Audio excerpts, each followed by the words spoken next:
গণহত্যার বিচার শুরু হলেই শেখ হাসিনাকে ফেরত চাওয়া হবে জানিয়েছেন আইন উপদেষ্টা। মেয়ে পুতুলকে নিয়ে দিল্লিতে ঘোরাফেরার তথ্য ফিনান্সিয়াল টাইমসে। ঢাকা বিশ্ববিদ্যালয়ে দলীয় রাজনীতি বন্ধ। গণপিটুনির ঘটনায় 6 শিক্ষার্থী গ্রেফতার। জাহাঙ্গীরনগরে 8 জন বহিষ্কার। মব জাস্টিস বন্ধের আহ্বান স্বরাষ্ট্র উপদেষ্টার। সেনাবাহিনীর সবখানে ম্যাজিস্ট্রেসি ক্ষমতায় আপত্তি মির্জা ফখরুলের। সরকারকে বিবেচনার আহ্বান। অস্থিরতা তৈরির ষড়যন্ত্র দেখছে গণতন্ত্র মঞ্চ। সাবেক মন্ত্রী জাবেদের লন্ডনেই 3 শতাধিক বাড়ি, 89 গাড়ির তথ্য। ভাই হারিস জোসেফ সহ সাবেক সেনাপ্রধান আজিজের বিরুদ্ধে 100 কোটি টাকা চাঁদা দাবির মামলা। শেখ হাসিনা সহ 216 জনের বিরুদ্ধে আশুলিয়ায় হত্যা মামলা। সালমান আনিস ফের রিমান্ডে। বেক্সিমকোর সব প্রতিষ্ঠানে প্রশাসক নিয়োগের আদেশ। ক্রাউন সিমেন্ট সংবাদ শিরোনাম দেখছিলেন, এবার বিস্তারিত। গণহত্যার বিচার শুরু হলেই ভারতকে বলা হবে শেখ হাসিনাকে ফেরত দিতে জানিয়েছেন আইন উপদেষ্টা আসিফ নজরুল। সংস্কার কমিশনের সঙ্গে উপদেষ্টা পরিষদের প্রথম বৈঠক শেষে তিনি এ তথ্য জানান। কোনো মব জাস্টিস সহ্য করা হবে না জানিয়ে বলেন, সংবিধান, নির্বাচন, পুলিশ সহ সংস্কারের 6 কমিশন কাজ শুরু করবে 1 অক্টোবর। এদিকে অন্তর্বর্তীকালীন সরকার অধ্যাদেশ 2024-এর চূড়ান্ত অনুমোদন দিয়েছে উপদেষ্টা পরিষদ। উপদেষ্টা ও সমমর্যাদাবানদের আয় ও সম্পদ বিবরণী প্রকাশের নীতিমালার চূড়ান্ত অনুমোদনও দেওয়া হয়েছে। রুকনুজ্জামানের রিপোর্ট। বৃহস্পতিবার রাজধানীর তেজগাঁয়ে প্রধান উপদেষ্টার কার্যালয়ে উপদেষ্টা পরিষদের বৈঠকে অন্তর্বর্তীকালীন সরকার গঠনের প্রেক্ষাপট ব্যাখ্যা করে অন্তর্বর্তীকালীন সরকার অধ্যাদেশ 2024-এর খসড়ার নীতিগত ও চূড়ান্ত অনুমোদন দেয়া হয়। এছাড়া উপদেষ্টা ও সমমর্যাদা সম্পন্ন ব্যক্তিদের আয় ও সম্পদ বিবরণী প্রকাশের নীতিমালার চূড়ান্ত অনুমোদন দেয় উপদেষ্টা পরিষদ। এরপর প্রধান উপদেষ্টা কার্যালয়ে সংবিধান, নির্বাচন কমিশন, বিচার বিভাগ, পুলিশ, প্রশাসন, দুদক সংস্কারের জন্য গঠিত 6 কমিশন প্রধানদের সাথে প্রথম বৈঠকে বসেন প্রধান উপদেষ্টা। বৈঠকে কমিশন গঠন পূর্ণাঙ্গ করে 1 অক্টোবরের মধ্যে কাজ শুরুর সিদ্ধান্ত হয়। পরে রাজধানীর ফরেন সার্ভিস একাডেমিতে এসব বৈঠক নিয়ে ব্রিফিং করেন আইন উপদেষ্টা আসিফ নজরুল এবং প্রধান উপদেষ্টার বিশেষ সহকারী মাহফুজ আলম।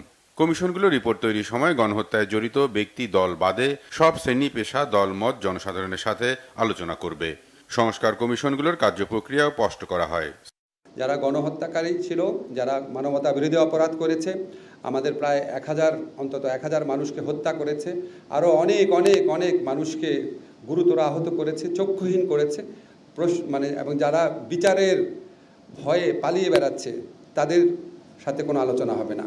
তাদের বাদে সমাজে যত প্রতিনিধিত্বকারী শ্রেণী আছে, রাজনৈতিক দল আছে, তারপর আপনার সামাজিক সংগঠন, পেশাজীবী সংগঠন, ছাত্র সংগঠন, আমাদের এই বিপ্লবী অভ্যুত্থানে যারা ছিলেন, প্রত্যেকটা সেক্টরের সাথে যতভাবে পারা যায় মতামত প্রতিফলিত করা হবে। এবং এই কাজটা ঠিক কিভাবে হবে সেটাও আমরা ডিকটেট করতে চাই না, এটা কমিশনের মাধ্যমে ঠিক করা হবে। জনগণের বিভিন্ন স্টেক হোল্ডারদের সাথে সংলাপের ভিত্তিতে আসলে আমরা আমাদের এই কমিশনগুলো কাজ করবে এবং কমিশনগুলো এই ক্ষেত্রে যথেষ্ট পরিমাণ স্বাধীন থাকবে, কোনো রকম পলিটিক্যাল প্রেশার যেন তাদের উপর না থাকে, সেই ক্ষেত্রে আমরা ওইখানে আমাদের আলোচনা হয়েছে।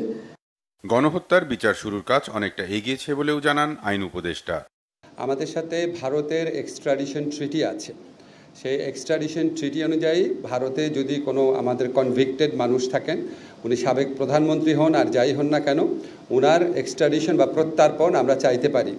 আমরা খুব দ্রুত আইন মন্ত্রণালয়ের মাধ্যমে আপনাদের জানাবো যে আমাদের এই ছাত্র জনতার বিপ্লবকালে যেই গণহত্যা ঘটেছে, যেই মানবতা বিরোধী অপরাধ ঘটেছে, সেটার বিচারের লক্ষ্যে আমরা কিছু পদক্ষেপ ইতিমধ্যে গ্রহণ করেছি, দৃশ্যমান কিছু অগ্রগতি হয়েছে, সেগুলি আপনাদের জানাবো। এখনই জানিয়ে দিচ্ছি, আমাদের ইনভেস্টিগেশন যে টিম আছে সেটা গঠিত হয়ে গেছে, প্রসিকিউশন টিম গঠিত হয়ে গেছে, আদালত পুনর্গঠনের চিন্তা চলছে। অচিরেই আপনারা দেখবেন বিচার শুরু হয়েছে। বিচার শুরু হওয়ার পর ডেফিনেটলি আমরা এক্সট্রাডিশন চাবো। কথা বলেন বুধবার দেশের প্রধান 2 বিশ্ববিদ্যালয়ে মব জাস্টিসে নিহতের ঘটনা নিয়েও। মব জাস্টিসের ঘটনা দেখেছেন, বিশেষ করে ঢাকা বিশ্ববিদ্যালয়ে যে ঘটনা ঘটেছে, সেটা আমাদের সবাইকে মর্মাহত করেছে। সেটা আমাদেরকে খুবই কষ্ট দিয়েছে। আমরা ইতিমধ্যে ব্যবস্থা নিয়েছি, ইতিমধ্যে 3 জনকে গ্রেফতার করা হয়েছে এবং আমরা এই ধরনের ঘটনার এড়ানোর জন্য যত রকম পদক্ষেপ নেওয়া প্রয়োজন তত রকম পদক্ষেপ নেব। আমরা বাংলাদেশে ক্লিয়ারলি বলতে চাই, এখানে কোনো রকম মব জাস্টিস, কোনো রকম আইন নিজের হাতে তুলে নেওয়া, গণপিটুনি দেওয়া, এগুলি কোনোভাবেই একসেপ্ট করা হবে না। বিচার বহির্ভূত হত্যাকাণ্ড কোনোভাবেই একসেপ্ট করা হবে না। প্রধান উপদেষ্টার যুক্তরাষ্ট্র সফরের পর শিক্ষা, স্বাস্থ্যসহ অন্যান্য বিষয়ে সংস্কার কমিশনগুলোর ব্যাপারেও উদ্যোগ নেওয়ার কথা জানানো হয় ব্রিফিংয়ে। সংবাদ সম্মেলনে সংস্কার কমিশনের পক্ষ থেকে উপস্থিত ছিলেন নির্বাচন কমিশন সংস্কারের প্রধান বদিউল আলম মজুমদার। রুকুনুজ্জামান, বাংলা ভিশন, ঢাকা। একা নন, মেয়েকে নিয়ে দিল্লিতে আছেন বাংলাদেশের ক্ষমতাচ্যুত প্রধানমন্ত্রী শেখ হাসিনা। মেয়ে সারমা ওয়াজেদ পুতুলকে নিয়ে দিল্লির অভিজাত পার্ক লোদি উদ্যানে ঘুরে বেড়াতেও দেখা গেছে শেখ হাসিনাকে। এক প্রতিবেদনে দাবি ব্রিটিশ সংবাদ মাধ্যম ফিনান্সিয়াল টাইমসের। গেল 5 আগস্ট দেশ ছেড়ে যাওয়ার পর শেখ হাসিনা ভারতের ঠিক কোথায়, কিভাবে আছেন, মেয়ের সাথে দেখা হয়েছে কিনা তা এখনো পরিষ্কার করেনি ভারত। বিস্তারিত শহীদ আরাফাতের ডেস্ক রিপোর্টে। মেয়েসহ দিল্লির অভিজাত এক পার্কে ঘুরে বেড়াচ্ছেন বাংলাদেশের ক্ষমতাচ্যুত প্রধানমন্ত্রী শেখ হাসিনা। এক প্রতিবেদনে এমন তথ্য প্রকাশ করে রীতিমতো হইচই ফেলে দিয়েছে ব্রিটেন ভিত্তিক সংবাদ মাধ্যম ফিনান্সিয়াল টাইমস। শেখ হাসিনা ভারতের কোথায়, কি অবস্থায় আছেন, তার সাথে আর কারা আছেন, এমন নানা তথ্য জানার আগ্রহী অনেকে। তবে কখনোই তার অবস্থানের বিষয়টি খোলাসা করেনি ভারত সরকার। কখনো বলা হচ্ছে হাসিনা দিল্লির এক বাড়িতে একা অবস্থান করছেন, কারোর সাথে যোগাযোগের কোনো সুযোগ নেই। এমনকি শেখ হাসিনার মেয়ে সাইমা ওয়াজেদ ভারতে থাকলেও মায়ের সাথে দেখা করার সুযোগ পাননি। এসব তথ্যের মাঝেই ফিনান্সিয়াল টাইমসের প্রতিবেদন বলছে দিল্লিতে সরকারি একটি সেফ হাউসে অবস্থান করছেন শেখ হাসিনা, সাথে মেয়ে সাইমা ওয়াজেদ পুতুল। মা মেয়েকে দিল্লির লোদি উদ্যানে ঘুরে বেড়াতে দেখেছেন অনেকে। বিশ্ব স্বাস্থ্য সংস্থার দিল্লি ভিত্তিক আঞ্চলিক পরিচালকের দায়িত্ব নিয়ে গেল ফেব্রুয়ারি থেকে ভারতে আছেন পুতুল। গেল 5 আগস্ট ছাত্র জনতার তীব্র আন্দোলনের মুখে পদত্যাগ করে দেশ ছেড়ে ভারতে আশ্রয় নেন শেখ হাসিনা। বিষয়টি ভারত সরকার নিশ্চিত করলেও শেখ হাসিনার অবস্থান পরিষ্কার করেনি কখনো। ঠিক এমন সময়ই ফিনান্সিয়াল টাইমসের এই প্রতিবেদন। তবে দিল্লির ঠিক কোথায় আছেন তারা, তার বিস্তারিত জানানো হয়নি। শেখ হাসিনার অবস্থান নিয়ে যখন নানা প্রশ্ন, তখন হাসিনাকে দেশে ফেরানোর আলোচনা। তার বিরুদ্ধে আন্তর্জাতিক অপরাধ ট্রাইব্যুনালে গণহত্যা এবং মানবতা বিরোধী অভিযোগ দায়ের করা হয়েছে। এছাড়া হত্যা, গুম, নির্যাতন ও নিপীড়ন সহ 1.5 শতাধিক মামলা রয়েছে শেখ হাসিনার কাঁধে। এই পরিস্থিতিতে শেখ হাসিনাকে বাংলাদেশে ফিরিয়ে আনতে আইনি প্রক্রিয়া চলছে আন্তর্জাতিক অপরাধ ট্রাইব্যুনালে। তবে ভারত কি শেখ হাসিনাকে ফেরত দেবে? এমন প্রশ্নে বিশ্লেষকরা বলছেন বিষয়টি পুরোপুরি নির্ভর করছে ভারত সরকারের ওপর। আইন অনুযায়ী হত্যা, গুম, নির্যাতনের মতো অভিযোগে অভিযুক্তকে বাংলাদেশ ফেরত চাইলে ভারত চাইলে তাকে হস্তান্তর করতে পারে, নাও পারে। বিষয়টি পুরোপুরি রাজনৈতিক ও কূটনৈতিক। Shahid Arafat, Bangla vision, news desk. Mobile চোর সন্দেহে ঢাকা বিশ্ববিদ্যালয়ের ফজলুল হক হলে তোফাজ্জল হোসেন নামে মানসিক ভারসাম্যহীন যুবককে পিটিয়ে হত্যার অভিযোগে 6 শিক্ষার্থীকে গ্রেফতার করেছে পুলিশ। সিসি ফুটেজ দেখে বাকিদের শনাক্ত করে পুলিশের সোপর্দ করা হবে, জানিয়েছেন বিশ্ববিদ্যালয়ের প্রক্টর অধ্যাপক সাইফুদ্দিন আহমেদ। এদিকে সিন্ডিকেট সভায় ঢাকা বিশ্ববিদ্যালয়ে দলীয় রাজনীতি বন্ধ করা হয়েছে। অন্যদিকে জাহাঙ্গীরনগর বিশ্ববিদ্যালয়ে শিক্ষার্থী পিটিয়ে হত্যার বিচার চেয়ে বিক্ষোভ হয়েছে ক্যাম্পাসে। ঘটনায় বহিষ্কার করা হয়েছে 8 জন শিক্ষার্থীকে। এস এম ফয়েদ জানাচ্ছেন বিস্তারিত। মোবাইল চোর সন্দেহে ঢাকা বিশ্ববিদ্যালয়ের ফজলুল হক হলে আটকে রেখে দফায় দফায় পেটানো হয় মানসিক ভারসাম্যহীন যুবক তোফাজ্জল হোসেনকে। হত্যার আগে তোফাজ্জলকে ভাত খেতে দেয় হলের কিছু শিক্ষার্থী। এই হত্যার ঘটনায় সাবেক ছাত্রলীগের কর্মীরা জড়িত বলে অভিযোগ রয়েছে। মধ্যযুগীয় এই বর্বরতার তীব্র নিন্দা ও সুষ্ঠু বিচারের দাবিতে সোচ্চার বিভিন্ন শ্রেণী পেশার মানুষ। ভিত্তিহীন একটা ব্লেম দিয়ে তাকে ধরা হয়েছে, মূলত তাকে মারবে। তারা মানে দেখাচ্ছে যে আমরা নেতা, আমরা বড় হয়ে গেছি, এটা করতে সেটাকে আমরা সবকিছু পারি। লোকটাকে এরা যে দফায় দফায় মারলো, হয়তো মৃত মানুষটাকেই এরা আরো 2-3 দফা মেরেছে। কারণ একটা লোক সে মানসিকভাবে ভারসাম্যহীন, তাকে এইভাবে পিটিয়ে হত্যা করা হলো, অথচ একটা রাত কেটে গেলে আমাদের প্রশাসন এখনো চুপ।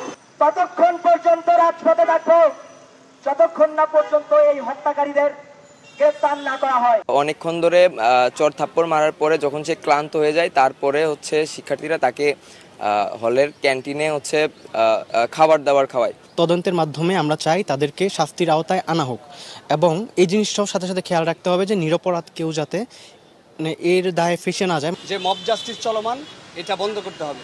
আমরা এটি অতি দ্রুত এর একটু প্রতিকার চাই। আমরা আমাদের অন্তর্বর্তীকালীন সরকার যারা রয়েছেন তাদের প্রতি আহ্বান জানাবো, আপনারা অতি দ্রুত এটির ব্যবস্থা নিন। মানসিক ভারসাম্যহীন তোফাজ্জলকে কিভাবে পেটানো হয়েছে তার বর্ণনা দিলেন খোদ নির্যাতনকারী শিক্ষার্থী জালাল আহমেদ। ছাত্রলীগের সাবেক উপবিজ্ঞান ও প্রযুক্তি বিষয়ক সম্পাদক সে। লাঠি তুলতেছি, মানে লাঠির মধ্যে ধরে রাখছি মাটির সাথে। আরেকটা হচ্ছে যে আমি ওখানে দাঁড়িয়ে রয়েছি, এখন দাঁড়িয়ে রয়েছি ওই জায়গায় যে সময় ছিলাম, ওর হচ্ছে আমি ঢোকার পরে 12 থেকে 14টা নাম্বার ওরা জিজ্ঞেস করেছে, মানে প্রথমে ওরা জিজ্ঞেস করেছে যে তুমি আসলে কি ফোন নিছো? ফোন নিছি 7টা। নিহতের স্বজনদের দাবি, টাকা না দেয়ায় তোফাজ্জলকে নির্মমভাবে হত্যা করা হয়েছে। রাত 11টার সময় ফোন দেওয়া হয়েছে, আপনি কি তোফাজ্জলের মামা?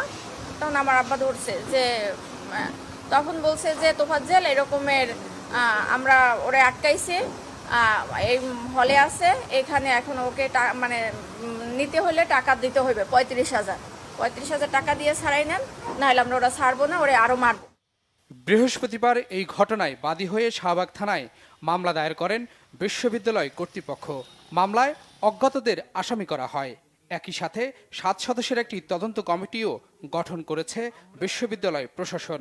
আরো অনেক এলিমেন্ট বাকি আছে। আমরা 4 জনকে এই ভিডিও দেখে এবং তাদের অন্যান্য কথাবার্তা বলে শনাক্ত করতে পেরেছি। তো ওনারা মনে করেন যে আরো দুষ্কৃতিকারী আছে, যেগুলো ভিডিও আছেন সেগুলো দেখে মনে হচ্ছে, এবং তারা আমার কাছে আজকে রাত্রে সময় চেয়েছেন যাতে করে সবাইকে ধরা যায়। আমরা তো একটা কাজ অর্ধ সমাপ্ত রেখে দিতে পারি না।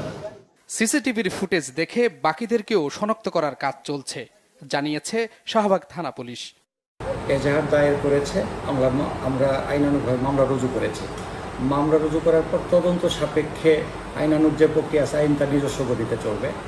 আইনানুগ প্রক্রিয়ায় তদন্তের পরই আমরা আসলে এটা সম্পর্কে আমরা বলতে পারব। এদিকে জাহাঙ্গীরনগর বিশ্ববিদ্যালয়ের সাবেক শিক্ষার্থী ও ছাত্রলীগের সাবেক নেতা শামীম আহমেদকে পিটিয়ে হত্যা করা হয়েছে। বুধবার সন্ধ্যায় বিক্ষুব্ধ কয়েকজন শিক্ষার্থী শামীমকে গণপিটুনি দেয়। সকলে এই ঘটনার জন্য নিন্দা জ্ঞাপন করেছেন এবং বিশ্ববিদ্যালয়ের প্রশাসন বিশ্ববিদ্যালয়ের যে বিধি আছে সেই বিধি মোতাবেক দোষীদেরকে চিহ্নিত করে, আমাদের কিছু ভিডিও ফুটেজ আছে, আমরা সেগুলো দেখে এবং একটা তদন্ত কমিটি করার জন্য সিদ্ধান্ত নিয়েছেন এবং ভিডিও ফুটেজ দেখে দোষীদেরকে শনাক্ত করে বিশ্ববিদ্যালয়ের যে আইন আছে সেটা অনুযায়ী ব্যবস্থা গ্রহণ করবেন বলে সিদ্ধান্ত নিয়েছেন। শামীমকে পিটিয়ে হত্যার ঘটনার বিচার চেয়ে বৃহস্পতিবার ক্যাম্পাসে বিক্ষোভ মিছিল করেছে বিশ্ববিদ্যালয়ের শিক্ষার্থীরা। SM Foyez, Bangla Vision, Dhaka. চোর সন্দেহে ঢাকা বিশ্ববিদ্যালয়ের মানসিক ভারসাম্যহীন যুবককে পিটিয়ে হত্যা এবং জাহাঙ্গীরনগর বিশ্ববিদ্যালয়ের সাবেক ছাত্রলীগ নেতাকে হত্যার প্রতিবাদ জানিয়েছে জাতীয়তাবাদী ছাত্রদল। অপরাধীদের দ্রুত গ্রেফতারের দাবি জানান ছাত্রদলের নেতারা। টিএসসিতে সংবাদ সম্মেলনে ছাত্রদল নেতারা বলেন, বিশ্ববিদ্যালয়ের আবাসিক হলে কয়েক ঘন্টা ধরে মারধর করে হত্যার ঘটনা হল প্রশাসনের চরম ব্যর্থতার প্রমাণ। ছাত্রলীগের পদধারী কিছু সন্ত্রাসী এখন সাধারণ শিক্ষার্থী নামে হলগুলোতে অবস্থান নিচ্ছে। তারা বিভিন্ন সময় মব তৈরি করে আইন নিজের হাতে তুলে নিচ্ছে। এতে বিশ্ববিদ্যালয়ের প্রশাসন ভেঙে পড়েছে। সাধারণ শিক্ষার্থীদের নামে সক্রিয় মবকে প্রশ্রয় না দিতে বিশ্ববিদ্যালয়ের প্রশাসনকে অনুরোধ জানিয়েছে জাতীয়তাবাদী ছাত্রদল।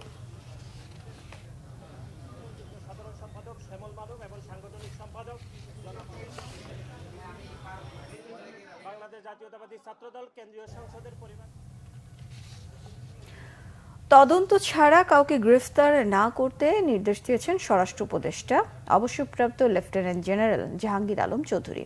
শুধু অপরাধীদের বিরুদ্ধে মামলার অনুরোধ তার। আইন নিজ হাতে তুলে নেওয়ার অধিকার কারণেই জানিয়ে মব জাস্টিস বন্ধে সচেতনতা বাড়ানোর তাগিদ স্বরাষ্ট্র উপদেষ্টার। ডিএমপি সদর দপ্তরে পুলিশের ঊর্ধ্বতনদের সাথে মতবিনিময় শেষে তিনি এসব কথা বলেন। বিস্তারিত জানাচ্ছেন জিয়া খান। বুধবার রাতে জাহাঙ্গীরনগর বিশ্ববিদ্যালয়ে ছাত্রলীগের সাবেক সাংগঠনিক সম্পাদক শামীম আহমেদ ওরফে শামীম মোল্লাকে গণপিটুনিতে হত্যা করা হয়।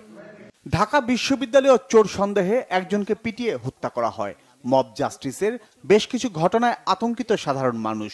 অভিযোগ পাওয়া গেছে। বৃহস্পতিবার সকালে ডিএমপিতে পুলিশের ঊর্ধ্বতন কর্মকর্তাদের সাথে মতবিনিময় শেষে স্বরাষ্ট্র উপদেষ্টা জানান, সচেতন হতে হবে জনগণকে, আইন নিজ হাতে তুলে না নেওয়ার আহ্বান তার। এই আইন তো আপনার হাতে তুলে নেওয়ার কারো কিন্তু অধিকার নেই, আইনের হাতে তাকে সোপর্দ করতে হবে। এটার ক্ষেত্রে আপনারাও একটু আমাদের সাথে কাজ করতে পারেন, জনসচেতনতা বৃদ্ধি করতে হবে, যারা ইনোসেন্ট লোক যেন কোনো অবস্থায় কোনো হেনস্থা না হয়। হয়রানিমূলক মামলা না দিতেও আহ্বান জানান স্বরাষ্ট্র উপদেষ্টা।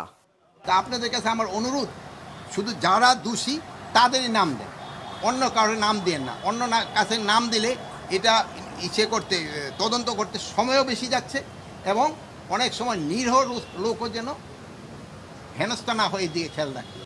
এছাড়া ঢাকা মহানগর পুলিশকে উজ্জীবিত করার পাশাপাশি রাজধানীর ট্রাফিক ও চাঁদাবাজির সমস্যা সমাধানে ডিএমপিকে নির্দেশ দেন স্বরাষ্ট্র উপদেষ্টা। জিয়া খান, বাংলা ভিশন, ঢাকা। বিএনপি মহাসচিব মির্জা ফখরুল ইসলাম আলমগীর বলেছেন, সেনাবাহিনীকে সব এলাকার জন্য ম্যাজিস্ট্রেসি পাওয়ার দেয়া ঠিক হয়নি। ছাত্র জনতার আন্দোলনে ঠাকুরগাঁওয়ের শহীদ ও আহত পরিবারগুলোর সাথে সকালে ঠাকুরগাঁও প্রেস ক্লাবে বিএনপির সাক্ষাৎ ও সাহায্য প্রদান অনুষ্ঠানে তিনি এসব কথা বলেন। যে সকল এলাকা রাজনৈতিক দলগুলো নিয়ন্ত্রণে আছে সেসব এলাকায় সেনাবাহিনীকে ম্যাজিস্ট্রেসি পাওয়ার দেওয়ার কোনো প্রয়োজন নেই, বিষয়টি সরকার বিবেচনায় নেবে বলে বিএনপি মহাসচিব জানান। পরে বিকেলে পীরগঞ্জ উপজেলা স্টেডিয়ামে জনসভায় যোগ দেন মির্জা ফখরুল ইসলাম আলমগীর। এ সময় তিনি অন্তর্বর্তী সরকারকে জনগণের পালস বোঝার আহ্বান জানান।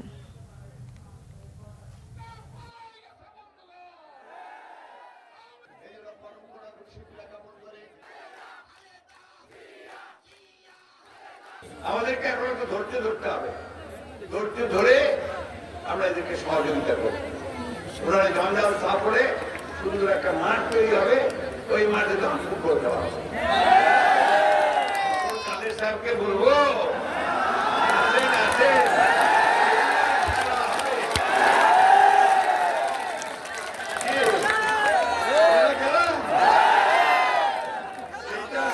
আমি ওনার কথাতেই ওনাকে বললাম। তো এখন আমার কথা হচ্ছে যে এই মেইন লেভেল ফিল্ড তৈরি করে নির্বাচন হবে। আজকে সেনাবাহিনীকে ম্যাজিস্ট্রেট পাওয়া দেওয়া হয়েছে, ভালো কথা। তার মানে প্রশাসন ফিল করছে, law and order situation maintain করছে, তাই তো নাকি? তাহলে ম্যাজিস্ট্রেসি পাওয়ার দেওয়া হয়েছে মানে অন্যরা কাজ করছে। ম্যাজিস্ট্রেসি পাওয়ার আমি মনে করি যে সেই সব এলাকাতে যাওয়া দরকার যে সমস্ত এলাকাতে নিয়ন্ত্রণের বাইরে চলে গেছে। গণতন্ত্র মঞ্চের নেতারা বলেছেন, দেশে এখন মবক্রেসি হচ্ছে, যা অনাকাঙ্ক্ষিত। এসবের বিরুদ্ধে সরকারকে কঠোর ব্যবস্থা নিতে হবে। সারা দেশে আইনশৃঙ্খলা বাহিনী এখনও পেশাগত দায়িত্ব পালন না করায় নানামুখী রাজনৈতিক শক্তির ষড়যন্ত্র হচ্ছে। রাজধানীর তোপখানা রোডে নাগরিক ঐক্যের কার্যালয়ে গণতন্ত্র মঞ্চের নেতারা বলেন, কিছু চক্র দেশকে অস্থিতিশীল করতে যাচ্ছে। বিচ্ছিন্ন ঘটনা বলে এসব এড়িয়ে যাওয়ার কোনো সুযোগ নেই। যেখানে এ ধরনের ঘটনা ঘটবে সেখানে প্রতিরোধ করতে হবে। মব জাস্টিসের নামে যারা অপরাধ করবে তাদেরকে আইনের আওতায় আনতে হবে। সেনাবাহিনীকে যে ম্যাজিস্ট্রেসি ক্ষমতা দেওয়া হয়েছে তারা তাদের দায়িত্বের মধ্যে থাকবেন এমনটাই আশা করে জনগণ। তাদের নিয়ে যেন কোনো বিতর্কের জন্ম না হয় সেই বিষয়টিও খেয়াল রাখতে হবে। ঢাকা ও জাহাঙ্গীরনগর বিশ্ববিদ্যালয়ে দুজনকে পিটিয়ে হত্যা সহ বিভিন্ন অনাকাঙ্ক্ষিত ঘটনার তীব্র নিন্দা জানিয়ে দায়ীদের বিচারের দাবি জানান গণতন্ত্র মঞ্চের নেতারা। Mob justice is mob justice, এটা কোনো জাস্টিস নয় তো। জাস্টিসের একটা নিজস্ব প্রক্রিয়া আছে, পদ্ধতি আছে।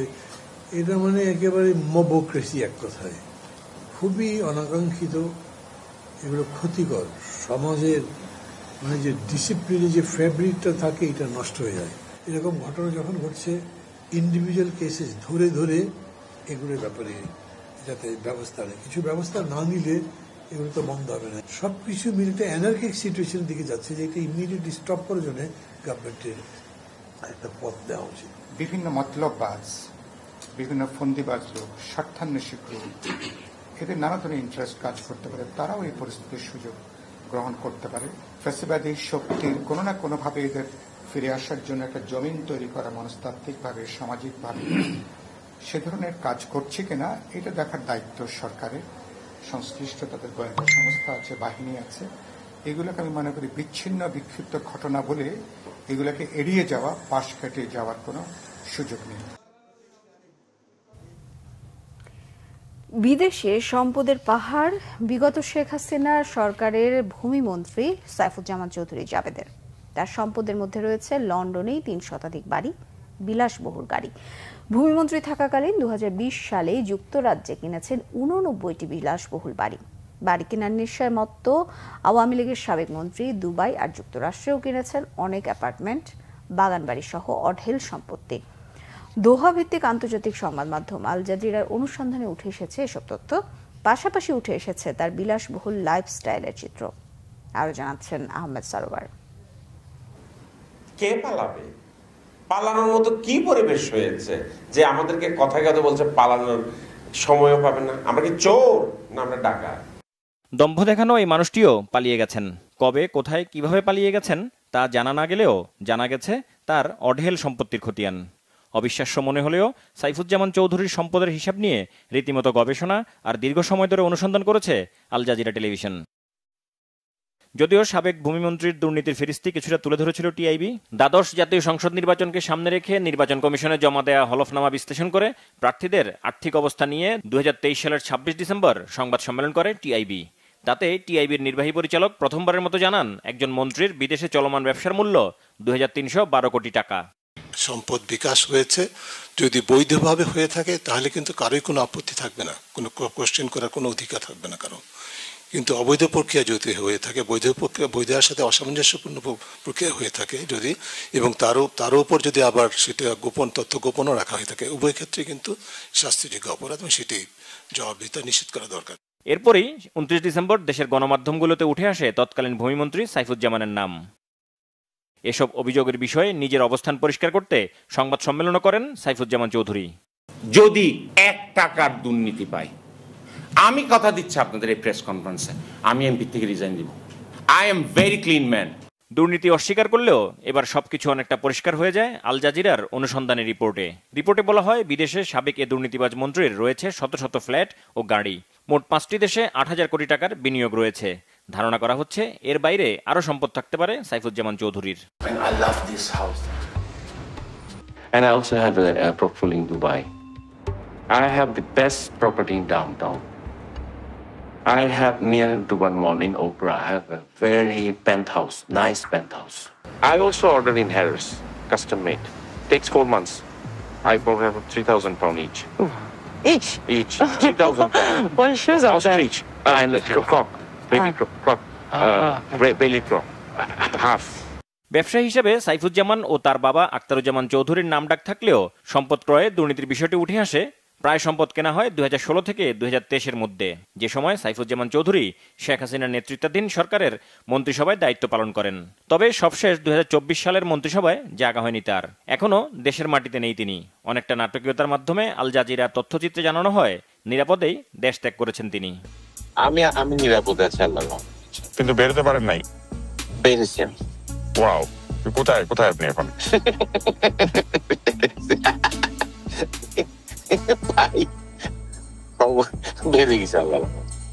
আহমেদ সরওয়ার, বাংলা ভিশন, ঢাকা। শত কোটি টাকা চাঁদা দাবির অভিযোগে সাবেক সেনাপ্রধান অবসরপ্রাপ্ত জেনারেল আজিজ আহমেদ, তার ভাই হারিস আহমেদ ও জোসেফ আহমেদ সহ 5 জনের বিরুদ্ধে মামলা হয়েছে।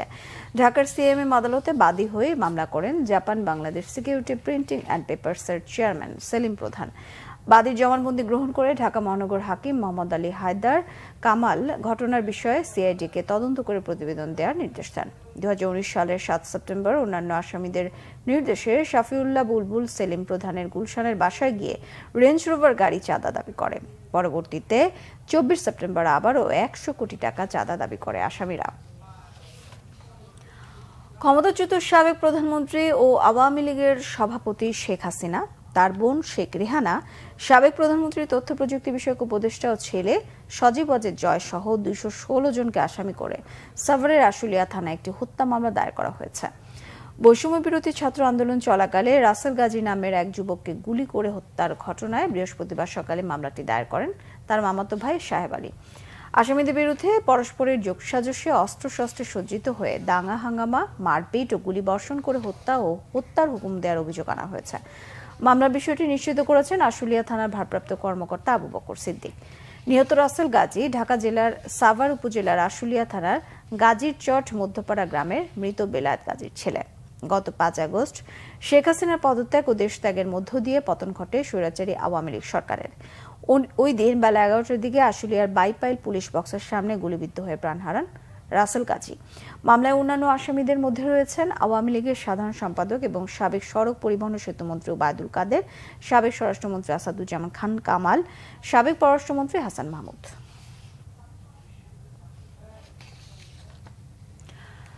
রাজধানীর কোতোয়ালি থানায় দায়ের হওয়া বৈদেশিক মুদ্রা নিয়ন্ত্রণ আইনের মামলায় সাবেক আইনমন্ত্রী আনিসুল হক ও সাবেক প্রধানমন্ত্রীর বেসরকারি শিল্প ও বিনিয়োগ উপদেষ্টা সালমান এফ রহমানের 5 দিনের রিমান্ড মঞ্জুর করেছেন আদালত। বৃহস্পতিবার সকালে ঢাকা মেট্রোপলিটন ম্যাজিস্ট্রেট মোহাম্মদ আরিফুর রহমান এই আদেশ দেন। সকালে সালমান এফ রহমান ও আনিসুল হককে কারাগার থেকে ঢাকার চিফ মেট্রোপলিটন ম্যাজিস্ট্রেট আদালতে হাজির করা হয়। পরে এই মামলায় তাদের গ্রেফতার দেখানো সহ 7 দিনের রিমান্ডে নিতে আবেদন করেন তদন্তকারী কর্মকর্তা উপপরিদর্শক মোহাম্মদ রাশেদুল হাসান। শুনানি শেষে বিচারক জামিন নামঞ্জুর করে রিমান্ডের আদেশ দেন। গত 13 সেপ্টেম্বর নিউ মার্কেট থানার উপপরিদর্শক মোহাম্মদ সজীব মিয়া বাদী হয়ে কোতোয়ালি থানায় এই মামলা দায়ের করেন।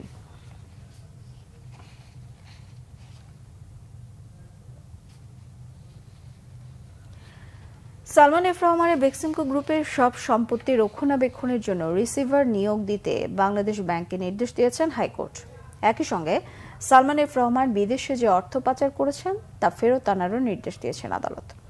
এই আদেশ বাস্তবায়ন সংক্রান্ত প্রতিবেদন 4 সপ্তাহের মধ্যে দাখিলের নির্দেশ দিয়েছেন আদালত।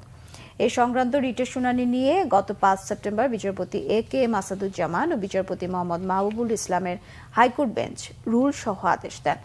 বৃহস্পতিবার লিখিত আদেশ প্রকাশ করেছেন হাইকোর্ট।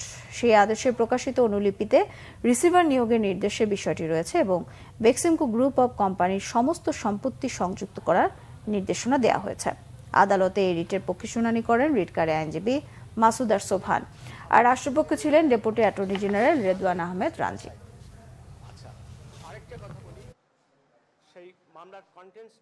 বিদ্যুৎ ও জ্বালানি উপদেষ্টা ফাউজুল কবির খান বলেছেন, এখন থেকে বিদ্যুৎ জ্বালানি খাতে প্রতিযোগিতা ছাড়া কোনো প্রকল্প ও টেন্ডার হবে না। অতীতে যেসব চুক্তি হয়েছে তা পর্যালোচনা করা হবে। সচিবালয়ে সাংবাদিকদের ব্রিফিংয়ে তিনি বলেন, গ্যাস সংকটে বিদ্যুৎ উৎপাদন ব্যাহত হচ্ছে, গ্যাসের সম্ভাবনা খুঁজে বের করা হবে। বিদ্যুতে গেল কয়েকদিন লোডশেডিং বেড়েছিল, তা এখন কাটিয়ে উঠেছে বলে জানান বিদ্যুৎ উপদেষ্টা। ভোলা গ্যাস ক্ষেত্রে 5 TCF গ্যাস রিজার্ভের তথ্য সঠিক নয় জানিয়ে তিনি বলেন, 100টি কূপ খনন করা সরকারের লক্ষ্য। বিদ্যুৎ ও গ্যাসের সব চুক্তি বহাল আছে ও থাকবে বলেও জানান জ্বালানি উপদেষ্টা।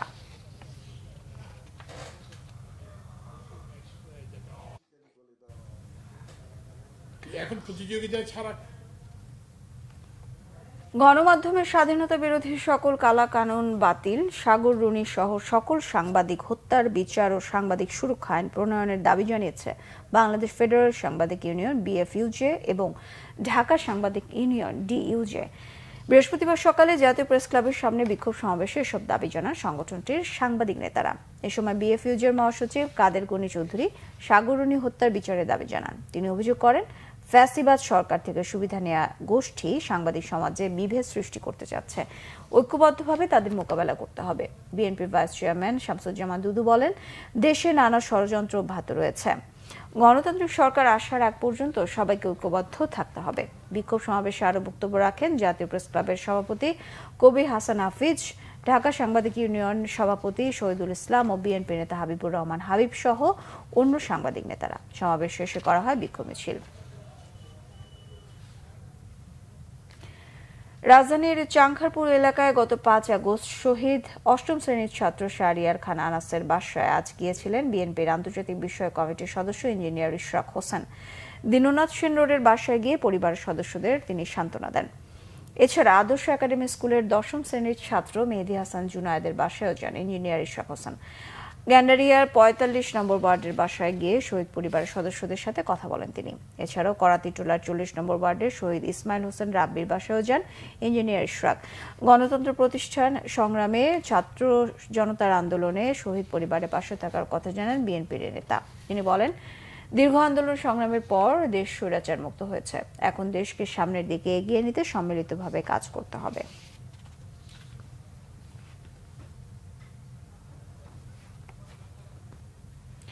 আরো কিছু খবর নিয়ে থাকছে একটি ডেস্ক রিপোর্ট। ছাত্র জনতার আন্দোলনে ঢাকার গাজীপুরে গুলিতে নিহত কুড়িগ্রাম সদরের ভোগডাঙ্গা ইউনিয়নের ভগীরভিটার মোহাম্মদ নূর আলম মিয়ার পরিবারের পাশে দাঁড়িয়েছে জেলা প্রশাসন। বিকালে নূর আলমের কবর জিয়ারত এবং তার পরিবারের খোঁজ খবর নেন জেলা প্রশাসক নুসরাত সুলতানা। পরিবারের সদস্যদের সমবেদনা জানানোর পাশাপাশি নূরের মায়ের হাতে তিনি আর্থিক সহায়তা তুলে দেন, আশ্বাস দেন যে কোনো ধরনের সহযোগিতা। প্রয়াত ভাষা সৈনিক আব্দুল মতিনের সহধর্মিনী বেগম গুলবদন নিসা মনিকাকে দেখতে রাজধানীর মগবাজারের কমিউনিটি হাসপাতালে যান মুক্তিযোদ্ধা দলের নেতারা। এ সময় তার চিকিৎসার খোঁজখবর নেন সংগঠনের সভাপতি ইশতিয়াক আজিজ উলফাত ও সাধারণ সম্পাদক সাদিক আহমেদ খান। এ সময় সেখানে আরও উপস্থিত ছিলেন ডাকসুর সাবেক ভিপি নুরুল হক নূর, টিপু বিশ্বাস, খালিকুজ্জামান ভুইয়া, নঈম জাহাঙ্গীর, কাজী মনিরুজ্জামান ও ওবায়দুল হক ভুইয়া। কনকা, গ্রি ও হাইকো ইলেকট্রনিক্স ও হোম অ্যাপ্লায়েন্স পণ্যের পসরা নিয়ে চট্টগ্রাম মহানগরীর চকবাজারে উদ্বোধন হয়েছে ইলেকট্রোমার্টের শোরুম।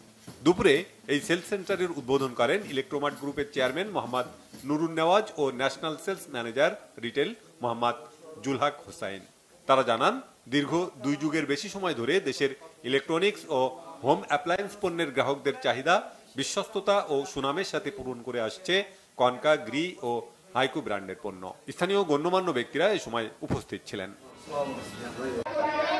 গণতন্ত্র দিবস উপলক্ষে নরসিংদীতে র্যালি করেছে বিএনপি, যুবদল, তাঁতিদল সহ সহযোগী সংগঠনের নেতাকর্মীরা। বিআরটিসি বাস ডিপোর সামনে থেকে শোভাযাত্রা বের হয়ে শহরের বিভিন্ন সড়ক ঘুরে পৌরসভার সামনে গিয়ে শেষ হয়।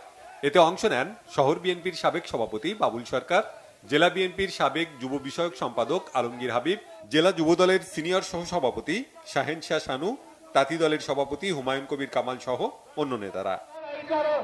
Bangla vision news desk.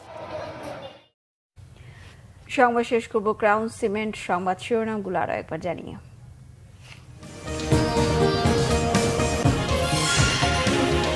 গণহত্যার বিচার শুরু হলে শেখ হাসিনাকে ফেরত চাওয়া হবে, জানিয়েছেন আইন উপদেষ্টা। মেয়ে পুতুলকে নিয়ে দিল্লিতে ঘোরাফেরার তথ্য ফিনান্সিয়াল টাইমসে। ঢাকা বিশ্ববিদ্যালয়ে দলীয় রাজনীতি বন্ধ, গণপিটুনির ঘটনায় 6 শিক্ষার্থী গ্রেফতার, জাহাঙ্গীরনগরে 8 জন বহিষ্কার, মব জাস্টিস বন্ধের আহ্বান স্বরাষ্ট্র উপদেষ্টার। সেনাবাহিনীর সবখানে ম্যাজিস্ট্রেসি ক্ষমতায় আপত্তি মির্জা ফখরুলের, সরকারকে বিবেচনার আহ্বান, অস্থিরতা তৈরির ষড়যন্ত্র দেখছে গণতন্ত্র মঞ্চ। সাবেক মন্ত্রী জাবেদের লন্ডনেই 3 শতাধিক বাড়ি, 89 গাড়ির তথ্য। ভাই হারিস জোসেফ সহ সাবেক সেনাপ্রধান আজিজের বিরুদ্ধে 100 কোটি টাকা চাঁদা দাবির মামলা। শেখ হাসিনা সহ 216 জনের বিরুদ্ধে আশুলিয়ায় হত্যা মামলা। সালমান আনিস ফের রিমান্ডে, বেক্সিমকোর সব প্রতিষ্ঠানকে প্রশাসক নিয়োগের আদেশ।